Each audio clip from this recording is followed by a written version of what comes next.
Bonsoir et bienvenue à vous en direct sur Public Sénat. Voici les titres du 22h ce soir. Fraude fiscale, 3 parlementaires UMP dans le viseur de la justice. La Haute Autorité pour la transparence de la vie publique a saisi le parquet du cas des députés Bernard Brochant, Lucien Degauchy et du sénateur Bruno Sido. Tous 3 soupçonnés de détenir des comptes non déclarés à l'étranger. Les explications à suivre et invités sur ce sujet et d'autres, l'avocat Daniel Soulez-Larivière, auteur du livre La transparence et la vertu. Cafouillage sur les impôts, le secrétaire d'État au budget, Christian Eckert, sème le doute sur la promesse de pause fiscale de François Hollande. Recadrage, rétropédalage après ce nouveau couac gouvernemental. Retour sur une valse hésitation dans ce journal.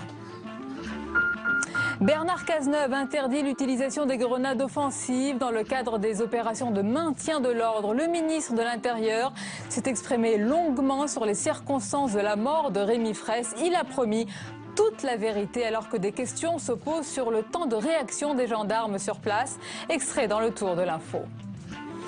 Enfin, après 2 rebonds et près de 2 heures de balade, Philae s'est immobilisé de travers avec un pied en l'air. Mais la mission se poursuit bien sûr. Le petit robot travaille et envoie des images que nous découvrirons en détail tout à l'heure. Voilà pour le programme de votre 22h. Merci d'être en notre compagnie ce soir. Chacun se défend d'avoir dissimulé un compte à l'étranger. Mais les 3 parlementaires UMP sont bien dans le viseur de la justice après le signalement par la Haute Autorité pour la transparence dans la vie publique. Les détails avec Julie Hulin. L'affaire rappelle celle de Jérôme Cahuzac. Mais cette fois-ci, c'est la droite qui est touchée. Les députés Bernard Brochant, Lucien Degauchy et le sénateur Bruno Sido. 3 parlementaires UMP épinglés pour avoir dissimulé des comptes bancaires à l'étranger.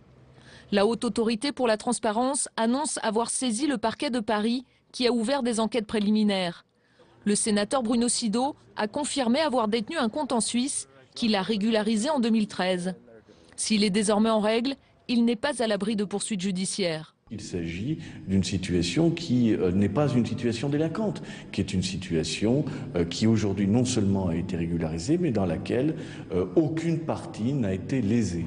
Le député Lucien Gauchy confirme lui aussi l'existence d'un compte en Suisse non déclaré avec un solde entre 100 et 200 000 euros. Quant à Bernard Brochant, ancien maire de Cannes, son compte ouvert en Suisse pourrait avoir un solde dépassant le million d'euros. Ces 3 parlementaires risquent jusqu'à 3 ans de prison, 45 000 euros d'amende et 10 ans d'inéligibilité. À l'avenir, d'autres affaires pourraient éclater, l'examen des déclarations de patrimoine par la Haute Autorité de transparence n'étant pas terminé. L'UDI s'est choisi un président en remplacement de Jean-Louis Borloo. La formation centriste sera menée par Jean-Christophe Lagarde. Le scrutin a été marqué par de vives tensions et des accusations de fraude. Les détails avec Mounir Soussi.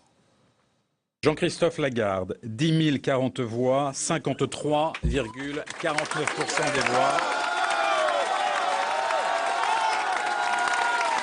Jean-Christophe Lagarde s'impose finalement à la tête de l'UDI. Après une campagne aux allures de guerre fratricide rythmée par les soupçons de fraude et de triche, le nouveau président joue la carte de l'apaisement. Cette victoire dès ce soir ne m'appartient plus.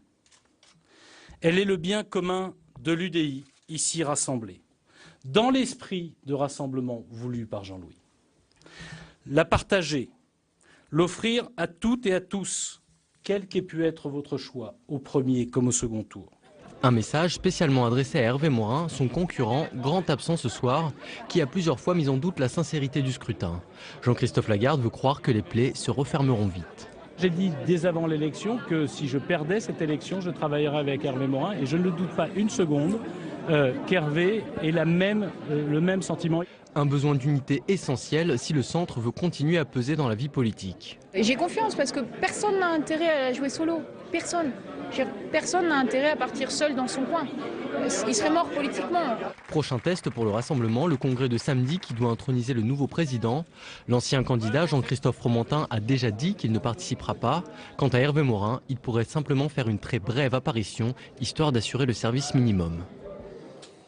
C'est un véritable cafouillage sur les impôts. Le secrétaire d'État au budget, Christian Eckert, sème le doute sur la promesse de pause fiscale de François Hollande. Recadrage, rétropédalage après ce nouveau couac gouvernemental. Retour sur une valse hésitation avec Quentin Calmet. Regardez. Lors de l'émission de télévision sur TF1, c'était l'une des seules annonces du président de la République. En 2015, les impôts n'augmenteront pas. Moins d'une semaine après, le secrétaire d'État au budget émet une nuance. On ne peut pas graver dans le marbre une situation qui dépend d'un contexte international, qui dépend d'un contexte international que nous ne maîtrisons pas. Pour atteindre un cap, vous savez, parfois il faut tirer quelques bords. Il n'en fallait pas plus pour brouiller le message. Le même Christian Eckert est sommé de revenir sur ses propos et improvise un point presse, quitte à se contredire lui-même. Il y aura peut-être des éléments qui pourront conduire à accélérer les baisses d'impôts. Ceci conformément à ce qu'a déclaré le président de la République et son secrétaire d'État au budget. Trop tard pour rétropédaler, l'opposition s'empare du sujet et pense avoir démasqué l'exécutif. Mais où est passée la parole de l'État, monsieur le ministre? Vous passez votre temps à vous renier, coincé entre une majorité qui n'arrive pas à abandonner ses oripeaux idéologiques et une Europe qui vous met la pression. Un an après l'apparition de l'expression ras-le-bol fiscal, le gouvernement refuse de retomber dans cette polémique. On ne peut plus aujourd'hui, comme vous avez voulu le faire et comme nous avons dû le faire, retrouver un équilibre ou aller vers l'équilibre de notre budget par une augmentation des impôts. Voilà la ligne qui est la nôtre. La journée sera sans doute riche d'un enseignement pour Christian Eckert, mieux maîtriser sa communication. Ce n'est pas toujours facile, quand on est ministre, d'utiliser les bons mots, les bons termes. Donc je crois que le sujet est clos. Ça ne bougera pas et ça ne doit plus bouger. Mauvaise communication politique, sujet clos, reste la promesse, qui sera sans nul doute scrutée de très près. Le prochain congrès du Parti socialiste sera organisé les 5, 6 et 7 juin prochains. Ce calendrier doit être validé à présent lors d'un conseil national le 15 novembre. L'exécutif souhaitait retarder au maximum ce congrès pour éviter que s'étalent les divisions et critiques vis-à-vis du gouvernement.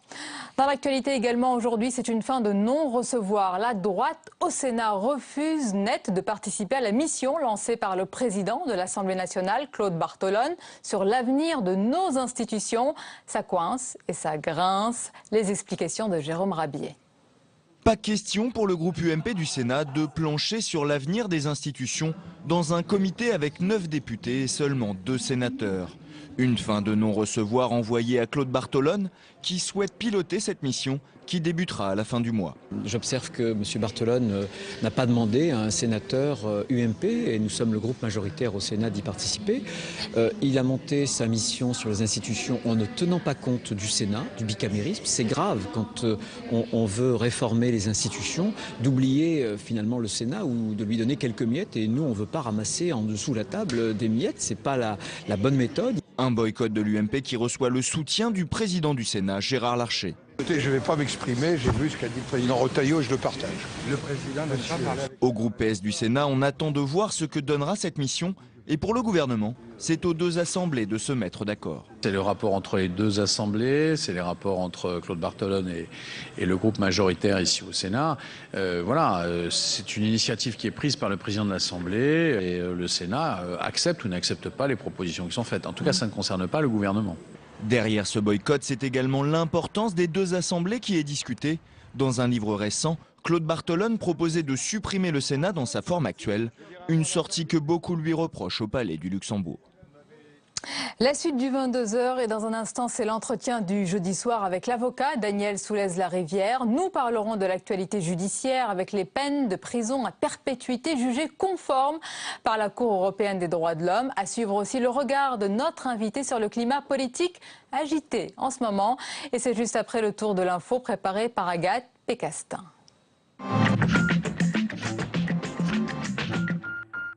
La mort de Rémi Fraisse a une nouvelle fois mobilisé les lycéens. Quelques centaines d'étudiants ont défilé à Paris pour protester plus largement contre les violences policières. Entre 8 et 10 établissements scolaires ont été bloqués et quelques débordements sont à déplorer. Face aux critiques, le ministre de l'Intérieur, Bernard Cazeneuve, assure avoir tiré les conséquences de ce drame.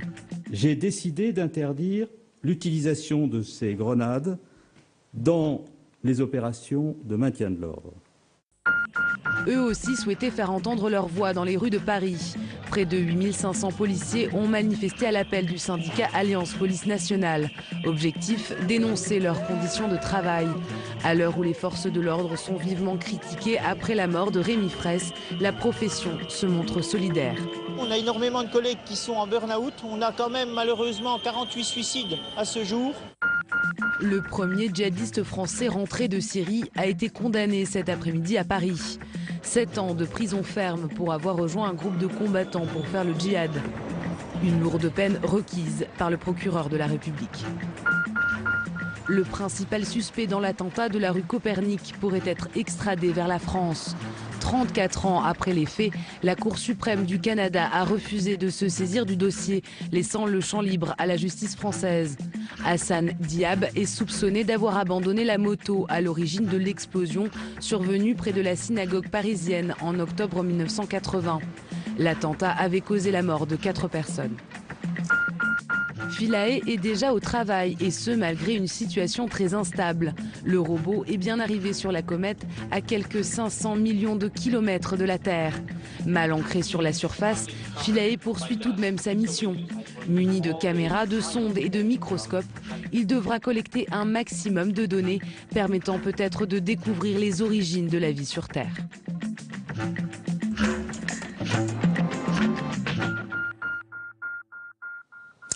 L'entretien du jeudi 22h avec notre invité ce soir, c'est l'avocat Daniel Solès-Larivière. Bonsoir. Bonsoir. Et bienvenue maître. Alors nous allons parler dans quelques instants des suites de l'affaire Jouillet-Fillon et plus particulièrement du rôle et de la perception de la justice. Mais d'abord, maître, je voulais vous faire réagir sur une actualité ce soir. 3 parlementaires UMP sont dans le viseur de la justice. Ils sont soupçonnés pour le moment, soupçonnés d'avoir dissimulé des comptes à l'étranger. Et c'est la haute autorité pour la transparence de la vie publique qui les a signalé au parquet. Vous aviez écrit un livre sur la transparence et la vertu. Vous aviez dénoncé ce trop plein de transparence, tout montrer, tout publier, ce n'est pas bien. Mais finalement, quand on voit cela, est-ce qu'on se dit bien la transparence, ça a du bon?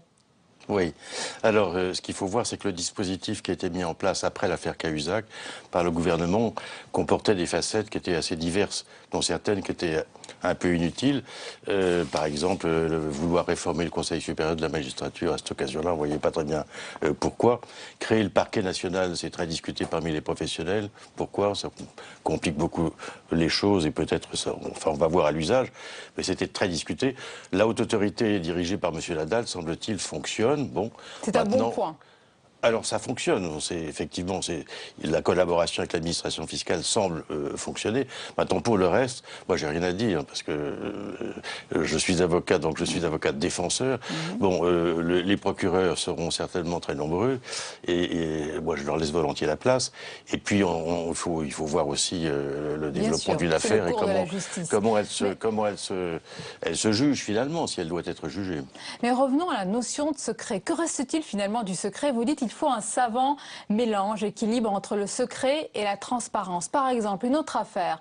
Dans l'affaire grave de la mort de Rémi Fraisse, on a vu les PV des discussions des gendarmes publiés dans la presse. Que reste-t-il aujourd'hui du secret de l'instruction?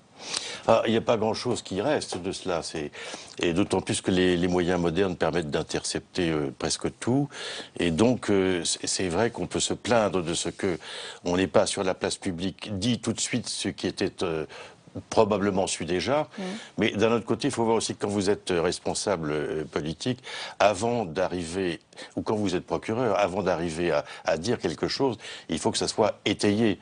Donc il y a une exigence de rigueur qui parfois suppose un certain délai à respecter. Elle n'existe pas, cette exigence de rigueur aujourd'hui. On a tout de suite les PV dans la presse alors qu'ils devaient être entre les mains de la justice. Et ils sont entre les mains de la justice. On reproche même au gouvernement de ne pas avoir dit tout de suite que ça s'était passé comme ça. Et on reproche presque au procureur aussi d'avoir commencé par dire on ne sait pas si c'est ceci. Si le gouvernement savait, pourquoi ne pas avoir dit la gravité de la situation tout de suite? Parce qu'avant de faire une déclaration pour dire il s'est passé ceci, le procureur de la République a pris un certain temps pour y arriver. Et parce qu'il ne peut pas être approximatif. Et le problème, c'est que le temps médiatique ne correspond pas plus du tout au temps judiciaire. Mais si le temps judiciaire se confond avec le temps médiatique, c'est simplement il n'y a plus de justice du tout. Peut-être que tout se confond également. Il y a un déjeuner déjeuner où là, il n'y a vraiment plus de secret. En tout cas, on aimerait lever le secret. C'est le déjeuner entre le secrétaire général de l'Élysée et l'ancien Premier ministre d'opposition, François Fillon. Un déjeuner qui est disséqué. On veut savoir tout ce qui a été dit. Est-ce que ça vous paraît légitime, vu l'ampleur assez inédite qu'a pris cette affaire? Je pense que cette ampleur, j'ai écrit un papier là-dessus, qui est un petit peu, dans le vocabulaire, est un peu surprenant. J'appelle ça une affaire de corne-cul. Qu'est-ce que ça veut dire quoi? Ça veut dire quelque chose qui ne devrait pas exister et qui prend une importance colossale. Si vous voulez, si aujourd'hui, le fait de se rencontrer à déjeuner quand on est adversaire politique, ou on l'a été, on ne l'est plus, on l'est encore, le fait de déjeuner avec quelqu'un, c'est pas une. Pardonnez-moi, ce quelqu'un n'est pas à n'importe quel niveau de l'État. Oui, mais je veux dire, heureusement qu'on peut imaginer que les avocats qui se battent dans le prétoire peuvent déjeuner ensemble à la buvette du palais, et on peut aussi espérer que les hommes politiques qui sont dans des camps opposés, qui s'affrontent, peuvent quand même se parler, parce que quand vous cessez de vous parler, qu'est-ce qui se passe? Vous vous tuez. Or, c'est pas tellement ce qu'on souhaite dans la vie civilisée. Donc, je pense qu'à partir du moment où vous avez un déjeuner qui est en principe privé, et que pour des raisons diverses et variées, par suite probablement peut-être d'indiscrétion, ce qui est encore autre chose que l'absence de transparence ou de secret, ce déjeuner devient public, et alors ça ouvre la porte à tous les fantasmes, à toutes les imaginations, à toutes les histoires dont on ne sait finalement pas grand-chose, ou presque rien. On ne sait pas grand-chose. Il est quand même question de justice et plus précisément, peut-être, d'accélération de la justice et de procédures judiciaires. Est-ce que, selon vous, l'ancien Premier ministre aurait pu demander cela, une accélération des procédures judiciaire? Écoutez, on sait très bien, évidemment, les professionnels sont les professionnels, j'en fais partie. Les hommes politiques ne sont pas des professionnels, mais enfin quand même, on sait très bien que ça ne fonctionne plus comme sous l'Ancien Régime, ou même comme il y a 20 ans. Et on ne peut pas accélérer, on ne peut pas dire au procureur, tu vas m'accélérer ça. Non, ça ne marche plus comme ça. C'est fini, ça. Les procureurs ne sont pas indépendants, mais ça, ils ne sont nulle part. Ils sont plus autonomes que jadis, c'est très bien. Ils sont dépendants du pouvoir politique, comme dans toute démocratie, parce qu'ils sont les avocats de la société. Ils sont autonomes, mais ils rendent compte aux élus. Mais les juges, eux, sont tout à fait indépendants. Enfin, ça n'a pas d'hier. Il vous paraît totalement surréaliste que François Fillon, connaissant tout cela, ait pu demander l'accélération de procédures judiciaires. Si vous voulez, c'est une sottise ou une folie. Je pense qu'il n'est ni l'un ni l'autre. Mais vous entendez par exemple ce que disent les journalistes d'investigation, les deux journalistes du Monde. Ils disent que justement, puisque ça se passait comme cela sous l'ancien mandat, sous l'ancien quinquennat, donc avec Nicolas Sarkozy, donc M. Fillon aurait demandé ça de manière naturelle. Non, je pense que c'était même si vous voulez, ça fait plus d'une quinzaine d'années que cette idée que le président de la République tient la justice comme on tient un bulldog en laisse, c'est absolument idiot. Enfin, ça n'a pas de sens. Et vous dites que même le général de Gaulle s'y est cassé les dents. Mais bien sûr, parce que pourtant les circonstances, si vous voulez, s'y prêtaient, puisqu'il a créé des juridictions spéciales au moment de la guerre d'Algérie, des factions, des tentatives de coup d'État, des militaires, tout ça. Et ça n'a pas marché. Ça n'a pas marché comme il voulait, parce que ça ne marche pas, si vous voulez. Il n'y a pas de prise ni d'emprise sur la justice. Non, aujourd'hui, et hier c'était même très différent de ce qu'on peut imaginer, c'est beaucoup moins mécanique. Aujourd'hui, comme hier, les juges sont indépendants et c'est eux qui décident. Et les procureurs, on peut pas, ce ne sont pas des petits soldats qui ont fait faire n'importe quoi. Donc il y a toujours à Matignon, comme à l'Élysée, quelqu'un qui est chargé de la justice. Alors parfois, on lui demande des explications, parfois on lui dit que vous croyez que vous pourriez faire quelque chose pour orienter. Mais non, ça ne marche jamais. Ça, on en a des exemples multiples depuis ces 15 dernières années. Vous en avez également, vous ? Comment moi j'ai connaissance de tout ce qu'on raconte, de tout ce qu'on raconte, et j'ai connaissance de la réalité des choses telles qu'elles se passent. Et cette réalité n'est pas ce que les gens imaginent, mais ce que les gens imaginent, évidemment, est plus excitant que ce que je sais. Puisque vous parlez de la justice, j'allais même dire des couloirs du palais de justice, quelle est l'ambiance aujourd'hui à la fois chez les magistrats, chez les juges et chez les avocats? On avait dit que sous Nicolas Sarkozy, la justice était sous tension, nerveuse, peut-être même mise sous tension par Nicolas Sarkozy. Est-ce qu'elle vous semble plus apaisée aujourd'hui, plus sereine? vaste programme. Si vous voulez, les avocats, ils sont actuellement très sensibles, justement pour ces questions de secret, à la violation constante de leur secret professionnel. Les juges d'instruction, il y en a un qui a fait parler de lui beaucoup à Bordeaux, qui est le juge d'instruction qui s'est occupé de l'affaire Bettencourt.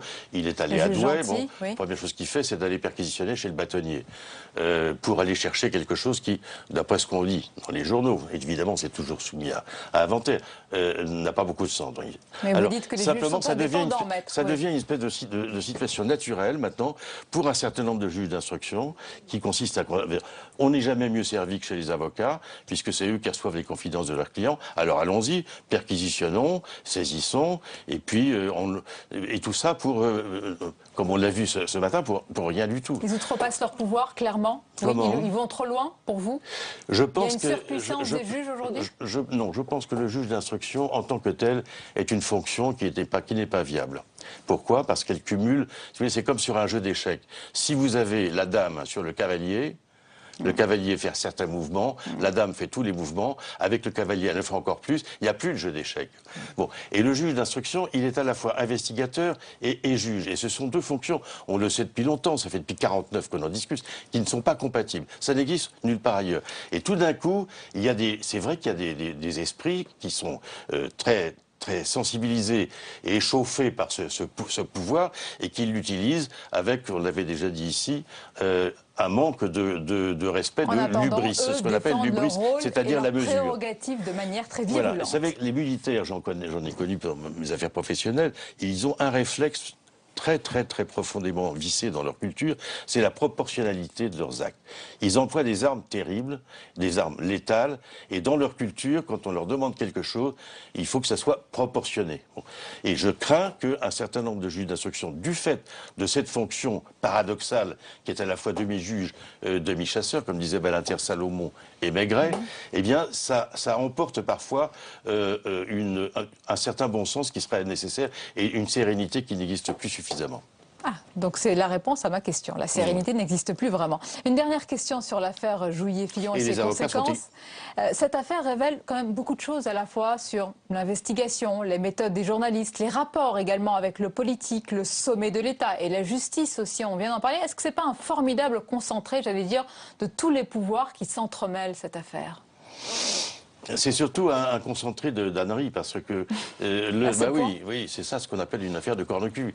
C'est-à-dire que vous avez un déjeuner tout à fait légitime entre deux personnes qui se parlent à titre privé, et tout d'un coup, pour une raison que l'on ignore encore, qu'on ne saura peut-être, mais est-ce que ça a vraiment d'intérêt, peut-être à la suite d'une indiscrétion, eh bien, ce déjeuner qui était privé devient public. Et à ce moment-là, la porte de la boîte de Pandore est ouverte, et on imagine tout et n'importe quoi. On retient corne-cul, donc, pour résumer cette affaire. Maître, je voulais terminer aussi cet entretien par une question importante sur la peine à perpétuité en France. La perpétuité réelle, qui est incompressible, a été confortée par la Cour européenne des droits de l'homme aujourd'hui, après la saisie du détenu Pierre Baudin, qui est surnommé Pierre le Fou. Est-ce que cette absence de perspective de sortir un jour de prison, ça vous paraît totalement fou comme idée? Ou est-ce que c'est totalement légitime quand il y a des détenus qui ont été condamnés pour de très lourdes peines? C'est normal qu'ils ne sortent pas. Il y a des problèmes. Il y a les peines incompressibles qui sont de 30 ans, généralement. Et puis, il y a des problèmes différents qui sont ceux de la dangerosité, qui fait qu'il y a un système qui a été inventé sous le quinquennat précédent, qui consiste à laisser les gens qui sont dangereux en prison.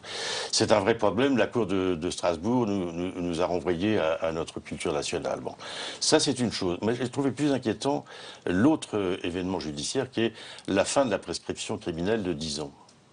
Ça, c'est un changement de culture.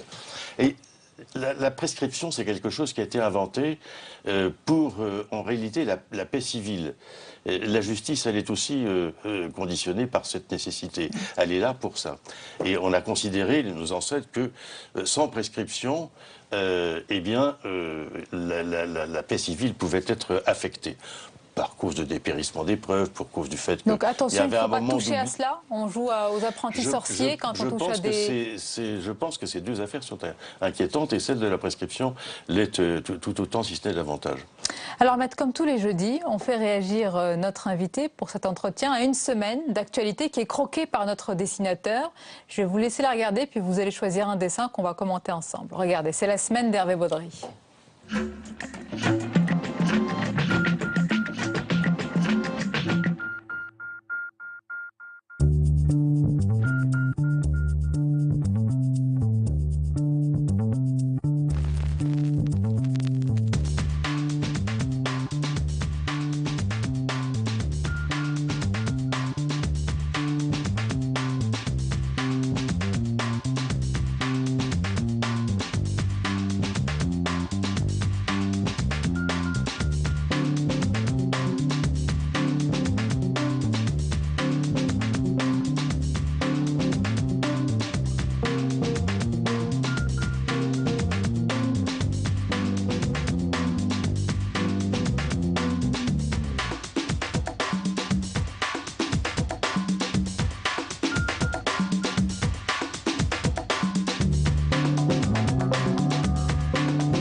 Alors voilà, il y a une actualité riche et variée, en commençant par l'affaire, si on peut l'appeler ainsi, Nabila, en passant par la campagne à droite, et puis là vous avez vu une actualité plus sociale. Qu'est-ce que vous retenez? Qu'est-ce qui vous interpelle dans l'actualité? Je crois que cette affaire de tourisme social, comme on le dit, est importante parce que ça instaure une mesure dans quelque chose qui était très dangereux, parce que dans l'esprit, vous souvenez-vous de l'histoire du plombier polonais et tout, ça a fait des ravages, notamment au moment du référendum sur le référendum sur la Constitution européenne. Donc je crois que cette décision-là est probablement assez sage, parce qu'elle introduit dans quelque chose qui pouvait devenir fantasmatique, ces gens vont nous voler nos emplois, une mesure qui fait que si quelqu'un, effectivement, on va préciser utilise... de quoi il s'agit. Les étrangers qui viennent travailler... Voilà.